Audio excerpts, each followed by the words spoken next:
In the quiet halls of the Northwood Conservatory of Music, there was a whisper that followed a young girl named Anya. It wasn't a whisper of gossip, but one of awe, a shared secret among students and some of the kinder teachers. They said she was born with music inside her, that the notes weren't something she learned, but something she simply remembered.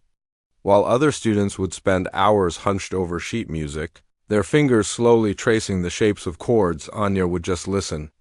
She would sit in the back of a concert hall, hear a complex sonata for the very first time, and her eyes would close as if she were dreaming. Later, at an old, slightly out-of-tune practice piano in a forgotten corner of the building, she would let her fingers find the keys. The melody would return, not as a perfect copy, but as a living, breathing thing, filled with a new kind of emotion that made the original sound flat in comparison. Her gift was a beautiful, mysterious thing. To her friends it was magic. They would challenge her, playing fast runs or obscure classical pieces they'd been struggling with for weeks. Anya would tilt her head, a small smile playing on her lips, her fingers tapping silently on her knee. After a moment, she would nod and sit at the piano. Her hands, which looked so ordinary, would dance across the ivory. She didn't just play the right notes. She understood the space between them. She felt the weight of a pause, the urgency of a crescendo. The music wasn't just sound to her. It was a story, and she was a natural-born storyteller. This raw, untamed talent made her a favorite of the performance teachers, especially a gentle, older woman named Madame Alara, who saw in Anya a rare and fragile spirit that needed to be protected. Not just taught, but not everyone saw a genius. In the sterile, orderly world of music theory, Anya was a problem. And the biggest problem was Mr. Davies, the head of the department. He was a man who believed in rules and structure and the long, difficult climb of discipline. To him, music was a science, a fortress built brick by brick with scales, arpeggios, and harmonic analysis. Anya's ability to bypass all of that felt like a personal insult. He saw her not as a prodigy, but as a fraud, a lazy parlor trick who would eventually be exposed when her natural talent ran into a wall it couldn't climb. His classroom was his kingdom, and in his kingdom there was no room for magic. Only for hard work. The tension between them was a quiet storm that everyone in the conservatory could feel. Mr. Davies would often single her out in class, his voice sharp and cold. "Miss Sharma," he would say, his eyes like chips of ice, "can you please explain the modulatory relationship between the secondary dominant and the pivot chord in this passage?" The other students would wince, knowing the question was designed to trip her up. Anya would hesitate, her mind not thinking in terms of technical terms, but of feelings and colors. It feels like a shift from sunlight to shadow," she might say quietly. A ripple of suppressed giggles would go through the room. Mr. Davies's lips would tighten into a thin, bloodless line. "Feeling," he would sneer, "is what an audience has. A musician has knowledge. Your feeling is a poor substitute for intellect. You are building your house on sand, and the first tide of difficulty will wash it away." His words were like little stones thrown at her spirit. They didn't hurt physically, but they left bruises on her confidence. She would leave his class feeling small, the music inside her feeling muted and ashamed. She would look at her hands, the same hands that could weave such beauty, and suddenly doubt them. Were they just clumsy tools for a trick she didn't understand? The other students started to look at her differently too. Some felt sorry for her, but others, the ones who followed Mr. Davies's every word, began to see her as an arrogant show-off who was getting by without doing the real work. She started to feel isolated, an island of instinct in an ocean of rigid rules. One particularly bad afternoon, after Mr. Davies had publicly torn apart her interpretation of a Bach fugue, calling it emotionally indulgent and structurally bankrupt, Anya fled to the sanctuary of Madame Alara's office. She didn't say anything at first, just stood there with her head down, her shoulders shaking. Madame Alara didn't press her. She simply poured a glass of water and placed it on the small table between them, waiting. Finally, Anya looked up, her eyes glistening with tears. "He says I'm not a real musician," she whispered, her voice cracking. "He says I'm a fake? Maybe he's right. Maybe I don't know anything." Madame Ilara reached across the table and placed her soft, wrinkled hand over Anya's. "Listen to me, child," she said, her voice as warm as a summer breeze. "A bird does not need to understand the principles of aerodynamics to fly. It just spreads its wings and soars. Your gift is your wings. Mr. Davies sees a bird and is angry that it cannot read a blueprint of the sky. He wants to put it in a cage and teach it to flap on command, 1, 2, 3, up, down. He forgets that the point of the wings is the sky itself." She gave Anya's hand a gentle squeeze. "He is not wrong to value knowledge. Discipline is important. It is the wind that helps the bird fly higher and farther. But you must never let him convince you that the wings themselves are a mistake. Your music is real because it comes from a real place inside you. That is the most important lesson of all. The rest will come." Her words were a balm, soothing the raw wounds left by Mr. Davies's criticism. They didn't solve the problem, but they reminded Anya of who she was. She left the office feeling a little taller, the music inside her beginning to hum again, softly at first, then a little louder. She knew the road ahead would be difficult, that Mr. Davies would always be there, watching and waiting for her to fail. But for the first time she felt a spark of defiance. She had her wings, and she was determined to fly, no matter who tried to tell her she was only meant to walk. The air in the conservatory changed as the calendar flipped to the final month before the annual year-end showcase. It was a time of nervous energy and hushed excitement. Hallways that were usually filled with the scattered sounds of individual practice now hummed with a shared purpose. Posters for the event were taped to the bulletin boards, their bold letters promising an evening of extraordinary talent.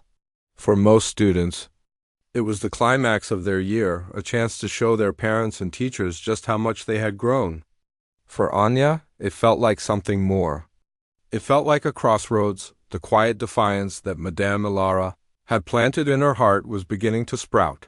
Mr. Davies's words still echoed in her mind, a constant, nagging chorus of doubt. Building your house on sand. She wanted to prove him wrong, not just with a clever reply or a display of her usual intuitive magic, but with something solid, something undeniable. She wanted to build a house of brick and mortar. During her next lesson with Madame Ilara, she found the courage to voice this feeling. "I don't want to just, feel my way through a piece this time," she said, her fingers tracing the carved wood of the piano bench. "I want to conquer something. I want to work for it. I want to play something so hard that when I'm done, no one can say it was just a trick." Madame Ilara looked at her, a flicker of understanding and concern in her wise eyes. She saw the desperate need for validation in the young girl's posture. "Conquering music is a dangerous path, my child. Music is not a mountain to be defeated, but an ocean to be sailed with. You must learn to respect its currents, not just fight against them." "I know," Anya said, her voice firm. "But I need to learn how to sail in a storm." Her request, filtered through the conservatory's administration, landed on the desk of Mr. Davies. He saw it not as a cry for help, but as an act of arrogance. This was his moment. He called a meeting of the faculty, a gathering that felt less like a discussion and more like a sentencing. The room was small and stuffy. Filled with the scent of old books and brewing tea, Mr. Davies stood at the head of a long table, a sheaf of papers in his hand. "The young lady has requested a challenge," he began, his voice dripping with a sarcasm that was lost on no one. "She wishes to move beyond her feelings and engage with true musical discipline. I believe we should grant her wish. In fact, I believe we have a duty to." He paused, letting his words hang in the air. "It is time we taught her a lesson in humility. It is time she understood that talent without foundation is nothing but a pretty balloon, easily popped." He slid the sheet music across the polished table. It was a thick stack, dense with black notes that seemed to swarm across the pages like angry insects. One of the younger teachers leaned forward, her brow furrowed. "Franz Liszt La Campanella?" she whispered, her voice full of alarm. "But that's virtually impossible. The jumps are enormous. The tempo is terrifying. It requires a level of technical precision that even our best graduates struggle with. It's a piece for a virtuoso, not for a student. Exactly, Mr. Davies said, a thin, cruel smile touching his lips. It is a piece that separates the artists from the amateurs. It is a piece that cannot be faked. It cannot be felt into existence. It demands absolute control, hours of grueling, repetitive practice, and a flawless technique. If she succeeds, she will have earned our respect. If she fails, and she will fail, she will have learned a valuable lesson about the difference between a gift and a craft. Madame Elara, who had been sitting silently with her hands clasped in her lap, finally spoke. Her voice was quiet but carried the weight of her conviction. This is not a lesson. This is an execution. You are not trying to teach her. You are trying to break her. Her spirit is her greatest asset. Why would you seek to destroy it? Her spirit is a weakness, Mr. Davies shot back, his eyes flashing. It is undisciplined. It is prideful. We are here to build musicians, not to coddle egos. The vote, then, all in favor of assigning La Campanella as a showcase piece? One by one, the hands went up. Some were hesitant, some were eager, but most were simply swayed by the authority of the department head. Madame Elara kept her hands firmly on the table, her heart aching for the young girl who had no idea what was coming. The decision was made. The trap was set. A few days later, the head of the conservatory, a kind but overwhelmed woman, called Anya into her office. She handed her the thick, heavy folder of sheet music. The faculty has chosen your piece for the showcase, she said, her smile not quite reaching her eyes. They believe it is the perfect vehicle to showcase your unique abilities. Anya took the folder, her heart thumping with a mixture of excitement and fear. She had never seen so many pages for a single piece. As she walked back to her favorite practice room, she felt the weight of it in her hands, the weight of expectation. She closed the door behind her, the familiar smell of old wood and polish a small comfort. She sat at the piano and opened the folder. The title stared back at her, La Campanella. She had heard of it, of course. Everyone had. It was the stuff of legends, a ghost story that piano students told each other in the dark. She looked at the first page and her breath caught in her throat. It was a forest of notes, a bewildering landscape of sharps and flats that stretched on forever. Her eyes scanned the page, tracing the impossibly fast runs, the chords that required hands to stretch to their breaking point, and the delicate, twinkling notes that gave the piece its name, the Little Bell. It was beautiful and terrifying all at once. A fire lit in her chest. This was it. This was the challenge she had asked for. This was the storm she had wanted to sail. She took a deep breath, placed her fingers on the keys, and began to play the first few bars, and the music died. It wasn't just bad. It was a mess. Her fingers, which usually moved with a will of their own, felt like clumsy sausages. They tripped over each other, fumbling for notes that were just too far apart. The rapid, light-fingered sections came out as a muddy thud. The melody, the beautiful Little Bell, was lost in a cacophony of wrong notes and hesitant pauses. She stopped, her hands hovering over the keys, a cold sweat on her brow. She tried again. And again. And again, each attempt was more frustrating than the last. The music that had always been her friend, her escape, her language, was now a wall of solid brick.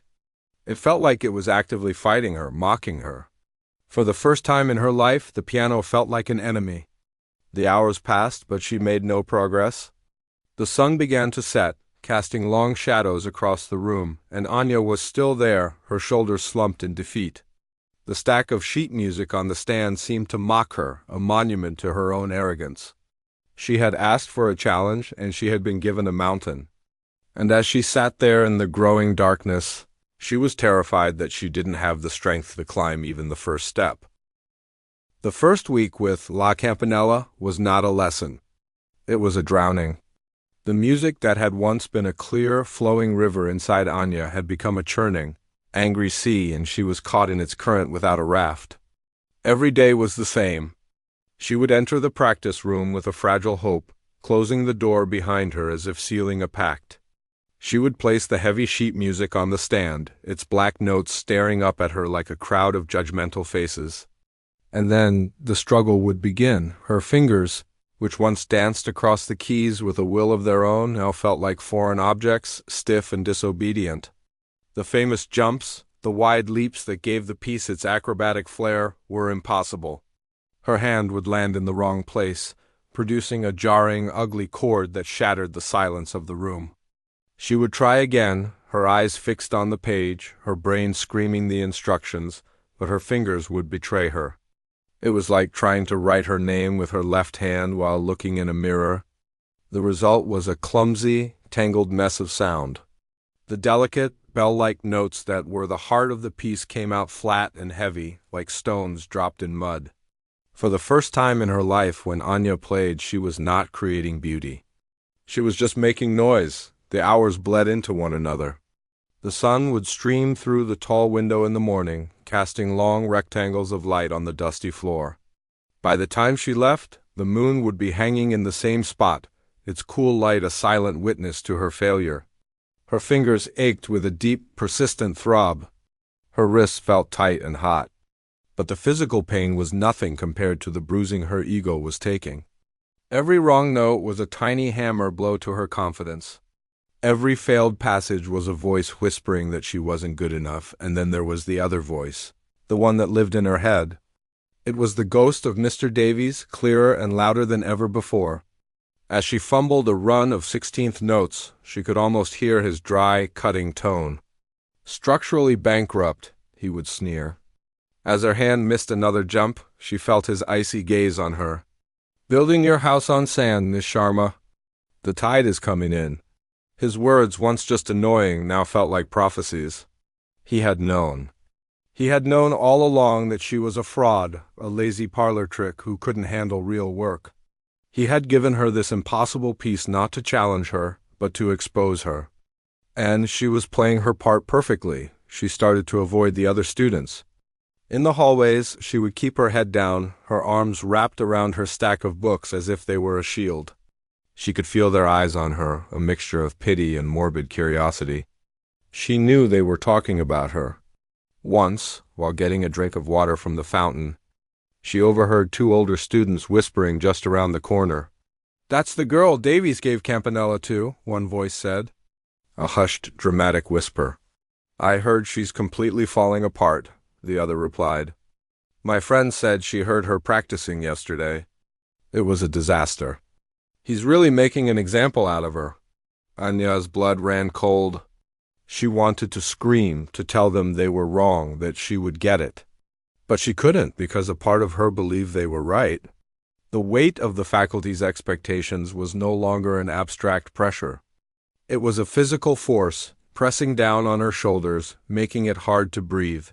She felt like an animal in a cage, with everyone on the outside watching and waiting for her to collapse.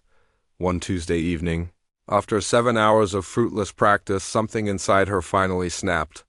She was trying to master a particularly vicious passage, a series of rapid, alternating notes that required a lightness and speed she simply could not find. She played it, and it was a mess. She took a deep breath, slowed her mind, and tried again. Worse, again, a jumble of wrong notes, again, a thud. A hot, frustrated tear welled up in her eye and splashed onto the back of her hand. She glared at the sheet music, at the arrogant black notes that seemed to be laughing at her dot with a cry that was part rage and part despair. She slammed the keyboard lid shut. The bang echoed through the small room, a final, ugly chord of defeat. She didn't storm out. She just sat there, her head in her hands, her body shaking with silent, heaving sobs. The music was gone. The magic was gone. All that was left was a girl who couldn't play a song. A girl who had been proven to be exactly what her harshest critic always said: she was a fake. The house she had built on sand was being washed away, and there was nothing she could do to stop it. She walked out of the practice room, leaving the sheet music on the stand like a surrender flag. She didn't go home. She walked through the empty, silent halls of the conservatory, her footsteps the only sound. She found herself standing in front of Madame Alara's office door. The light was still on. Without even knocking, she pushed the door open and stumbled in. Madame Alara was sitting at her desk, correcting some papers. She looked up, her kind eyes immediately seeing the state the girl was in. She didn't say a word, just stood up and pulled a chair over for her. Anya collapsed into it, all the fight gone out of her. She couldn't even look at her teacher. She just stared at her own hands, lying limp in her lap. "I can't do it," she whispered, her voice raw and broken. "I can't, it's impossible." Madame Alara waited, giving her the space to speak. "He was right," Anya continued, the tears now flowing freely. "Mr. Davies was right about me. I'm not a musician. I'm a trick. I can hear the music in my head, but my hands are useless. They can't do the work. I've tried. I've practiced until my fingers feel like they're going to fall off, and it just gets worse. Everyone knows. They're all talking about me. They know I'm going to fail." She finally looked up, her face a mask of despair. "You were wrong about me, too. The bird can't fly. It doesn't know how. It's just a bird sitting on the ground, pretending it has wings." She had never felt so small, so utterly defeated. The hope she had felt just a week before had curdled into a bitter certainty of failure. She had walked into the storm, and it had torn her to pieces. Madame Alara did not rush to fill the silence that followed Anya's confession. She let the girl's raw pain hang in the air of the small office, a heavy, tangible thing. She did not offer empty words of comfort or dismiss her fears. Instead, she walked over to a small cabinet in the corner and came back with a soft, woolen blanket which she gently draped over Anya's trembling shoulders. Then she poured a cup of hot tea from a steaming pot on her desk and placed it in Anya's cold hands. The simple, quiet acts of care were more powerful than any speech could have been. They said, "I see you. I hear you. Your pain is real." After a few moments, when Anya's sobs had quieted to small, hiccuping breaths, Madame Alara finally spoke. Her voice was soft, but it carried a quiet strength. "You're right," she said. Anya looked up, shocked. "You are right," the older woman repeated. "The bird cannot fly if it is trying to carry a piano. You have been trying to lift the entire weight of this piece, every note, every technical demand, all at once. You have been so focused on the mechanics of flying that you have forgotten why you wanted to fly in the first place." Anya just shook her head, staring into the swirling tea in her cup. "But the mechanics are all that matter now. I can't do them.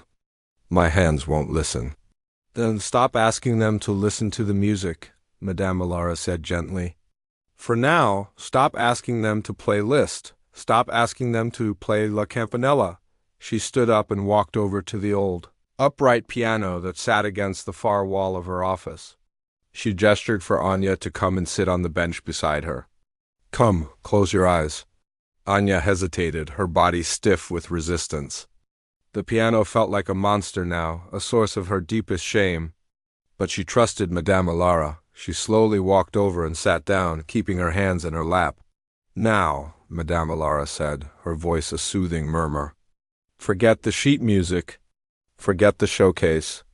Forget Mr. Davies. Forget everything. Just listen. The title of the piece means The Little Bell. I don't want you to play the piece. I don't even want you to play a melody. Just find me one note. The sound of a single, perfect, lonely bell ringing in the distance." It seemed like a strange, almost childish request. But Anya was too tired to argue. She closed her eyes, trying to empty her mind of the clutter of notes and self-doubt. She thought of a bell. What did it sound like? Her fingers, still hesitant, reached out and pressed a single key in the middle of the piano. The note was dull, lifeless. It was just a sound. "No," Madame Alara said softly. "Don't think about the key. Think about the bell. What does it feel like? Is it a happy bell? Is it a sad bell? Is it calling someone home? Is it warning of a storm?" Anya took a deep breath and tried again. This time, she didn't think about the piano at all. She thought of a cold winter evening, walking down a quiet, empty street. She imagined a single old church at the end of the road, and from its steeple a lone bell began to ring, its sound clear and pure against the frosty air. It was a lonely sound, but there was a beauty in its loneliness, a sense of peace. Her finger found a key, a high, clear note, and she pressed it gently. This time, the sound was different. It had a shimmer, a resonance that seemed to hang in the air long after the note was struck. It was the sound of a memory. Madame Ilara smiled. There, that is it. That is the heart of the piece. That is the reason for all the other notes. She placed her hand over Anya's. Now, don't try to conquer the music. Just tell its story. The fast runs are not a test of your finger speed. They are the wind swirling around the bell. The big, loud chords are not a test of your strength. They are the thunder that follows the lightning flash of the bell's call. The impossible jumps are not a physical challenge.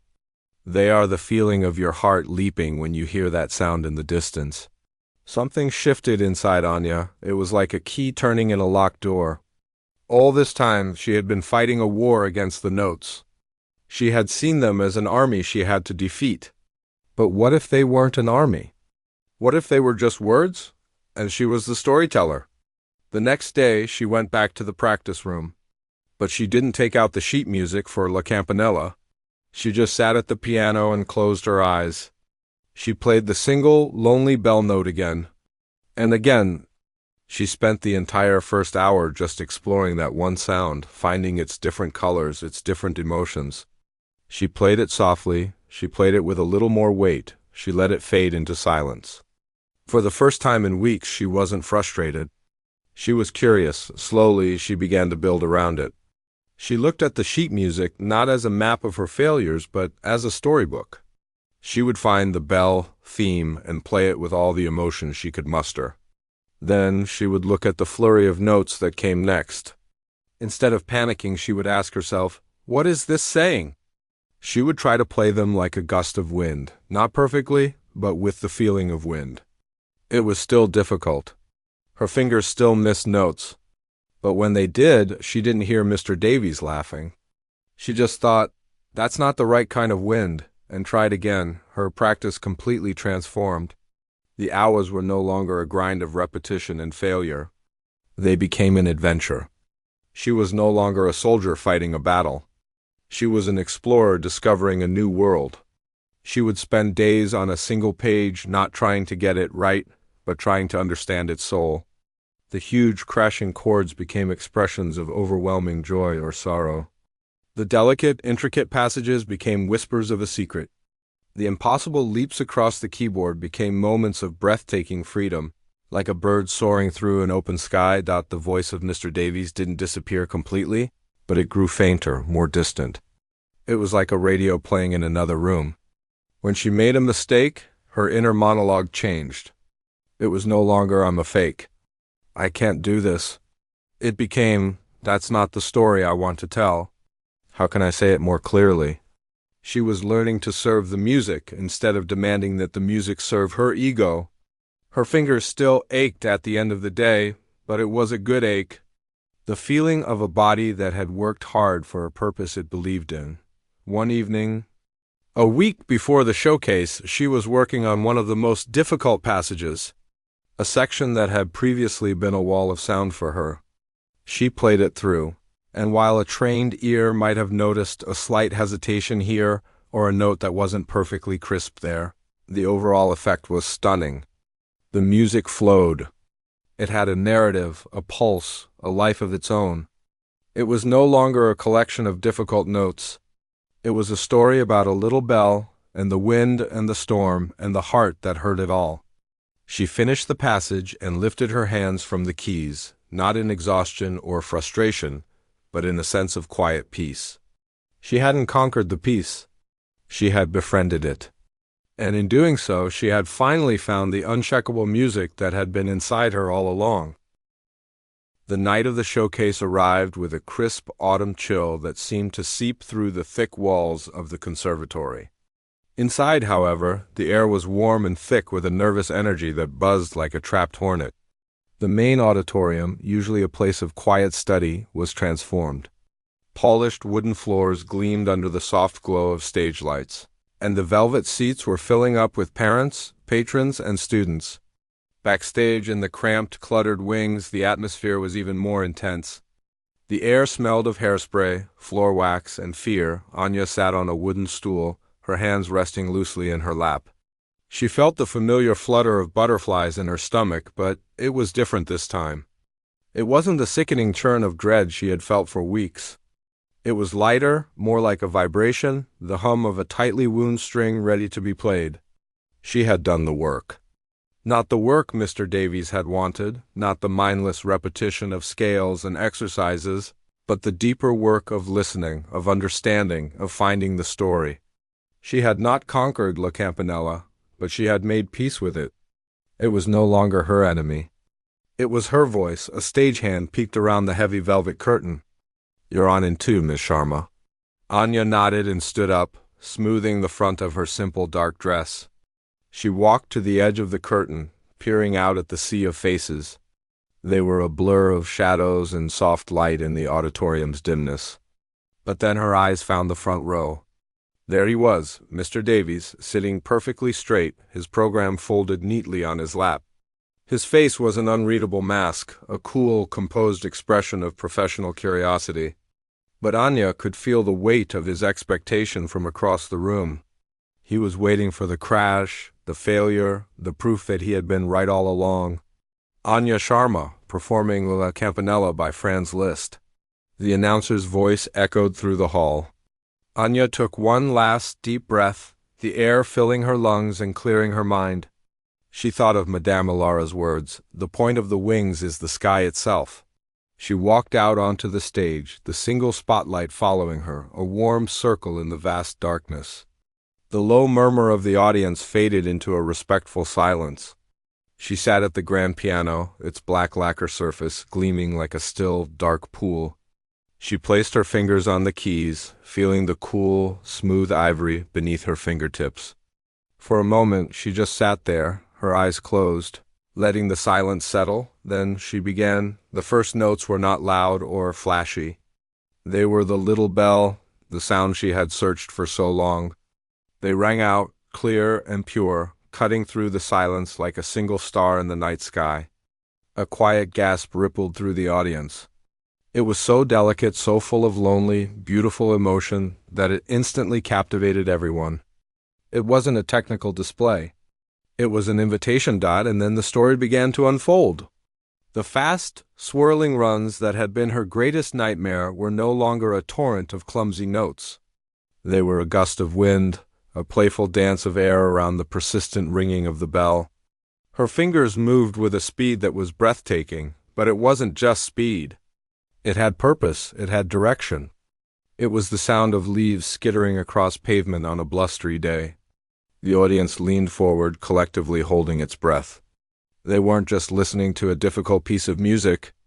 They were watching a story unfold. When the first of the huge, thunderous chords came, it wasn't a harsh, aggressive bang. It was a deep, resonant boom that you felt in your chest, like the clap of thunder that follows a flash of lightning. It was the drama, the conflict, the power of the storm against the small, steady bell. A woman in the third row put a hand to her heart, her eyes wide. The impossible jumps across the keyboard, which had once felt like a physical punishment, were now moments of breathtaking flight. Her right hand would leap from a low note to a high one, and the music would soar, like a bird riding an updraft, free and weightless. It was exhilarating. Anya was lost in the music. She was no longer on a stage in front of hundreds of people. She was in the world of the piece, feeling the wind, hearing the bell, bracing against the thunder. Her face, usually so serious and focused in concentration, was now alive with emotion. Her eyes were closed, a small smile playing on her lips as she played a particularly joyful passage, her brow furrowed in concentration during a tumultuous one. She wasn't thinking about the notes anymore. She was just telling the story. And the story was beautiful. There were mistakes, of course. A note here or there that wasn't perfectly crisp. A passage that was slightly less even than a master virtuoso would play it. But no one noticed. Or if they did, it didn't matter. The sheer emotional force of her performance swept over everything, carrying the audience along with it. The music was alive. It was breathing, feeling. and speaking directly to each person in the hall. She reached the final, breathtaking crescendo, a storm of sound that built and built until it felt like the entire world was vibrating. And then, as suddenly as it began, it stopped. Her hands came down on the final, powerful chord and then lifted, hovering over the keys, and there was silence. It wasn't the polite, expectant silence that usually follows a performance. It was a deep, profound, absolute silence. The audience was stunned. They were frozen in the moment, still living in the world Anya had created for them. No one moved. No one breathed. For 5 long seconds, the only sound in the auditorium was the faint, almost imperceptible hum of the stage lights. Then, a single person in the back row began to clap. It was a sharp, loud sound in the quiet. It was like a match struck in a dark room. Another person joined in. Then another. And suddenly the silence was shattered. The entire hall erupted in a roar of applause. It was not just polite clapping. It was a thunderous, deafening wave of sound. People jumped to their feet, their faces filled with awe and admiration. The applause was for the technical difficulty, yes, but it was for more than that. It was for the heart they had just heard. It was for the story. Backstage, Anya stood in the wings, her heart pounding, a dazed smile on her face. The roar of the crowd washed over her, a warm, wonderful tide. As she watched the standing ovation, she saw a figure making his way through the crowd towards the side of the stage. It was Mr. Davies. He didn't look angry or disappointed. He looked shaken. He found her backstage, away from the other congratulating students and teachers. He stopped in front of her, his usual rigid posture somehow softened. He didn't offer a smile or a handshake. He just looked at her, his eyes searching hers. For a long moment he said nothing. Then he spoke, his voice quieter than she had ever heard it. "The technique was unorthodox," he said, his words chosen carefully. "There were imperfections." Anya's heart sank a little. But then he continued. "But you didn't just play the notes, Anya, you understood them. You gave them a soul." "I have never heard that before." He didn't say he was wrong. He didn't apologize. But in his own way, with his own words, he had given her the highest compliment he could. He had seen the soul in her music, and he had acknowledged it. He gave a short, stiff nod, then turned and walked away.